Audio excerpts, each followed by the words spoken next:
Setahu ulang tuan, golomna urung pegah, hadisnya hadis palsu. Yang golomna urung pegah.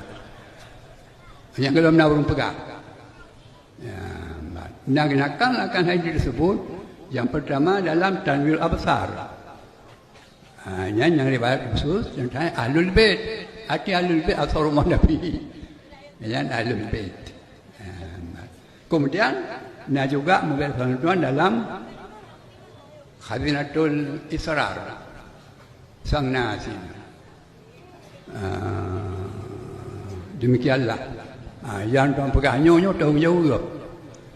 Tahu juga. Jadi ragu-ragu yang bawa masalah suntiknya buat yang palsu, hana palsu. Hana palsu. Ya. Masuk dalam sempurna ya, sunting yang nyoba. Nyoba bil fi'li. Ada hana bismillah hana pula. Bil fi'li. Pekerjaan tafaul sempurna niat dan kasar itu menjadi doa. Rabbil fi'li. Lagi umpamanya waktu dia kukuburkan bila dia lu sampaikan lajunya takut banyak jerat. Alhamdulillah.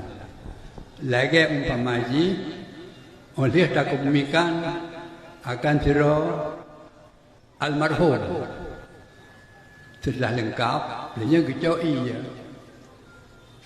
play ada kubur dan sabur ada anak punah anakku apalagi yang dikena bismillah dan baca doa adanya kamu sapa ya pun apa lagi ya benar nikmat orang la kubur ada orang gerah memang iya yang ianya kepelainan kan hana satu jaro hana tu itu yang kedua ba almarhum di dalam jenazah hana cuma tanah mentang tapi makna itu yang sampai kepada almarhum cuma buatnya lagi kan suatu buat beda sebab nalam nada saat jadi cuma dasarnya apa? Jadi bagi kita yang mendu-mendu menyunat baca kitab yang mana asal kitabnya riwayat Ahlul Bait. Riwayat Ahlul Bait. Asal rumah Nabi.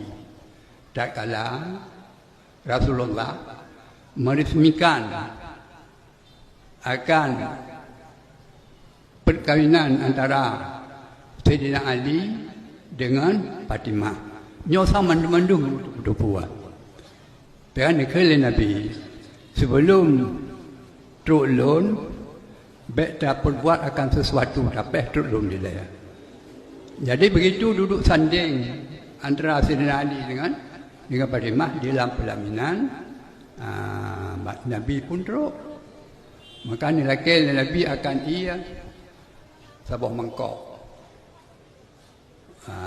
Lalu diperitik dari Rasulullah dengan cara yang maha mulia tersebut kepada Rasulullah oleh Rasulullah. Yang sebagai dasar yang mula pertama kali. Setahu ulang tuan, golomna urung pegah, hadisnya hadis palsu. Yang golomna urung pegah. Yang golomna urung pegah. Nak akan hadis tersebut. Yang pertama dalam Tanwir Absar. Yang riwayat khusus tentang Ahlul Bait. Arti Ahlul Bait asal rumah Nabi. Yang Ahlul Bait. Kemudian nak juga memberi tuan dalam Khazinatul Israr Sang Nasi. Demikianlah. Yang tuan pegang nyonya tahu juga. Tahu juga. Jadi ragu-ragu yang bawa masalah suntiknya buat yang palsu, hana palsu. Hana palsu. Menyanyi Presiden Nabi menghayakan memberi doa keselamatan.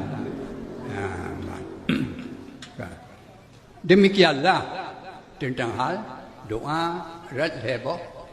Heboh pihak doa. Doa bil qawli, doa bil ridha, doa bil fi'li.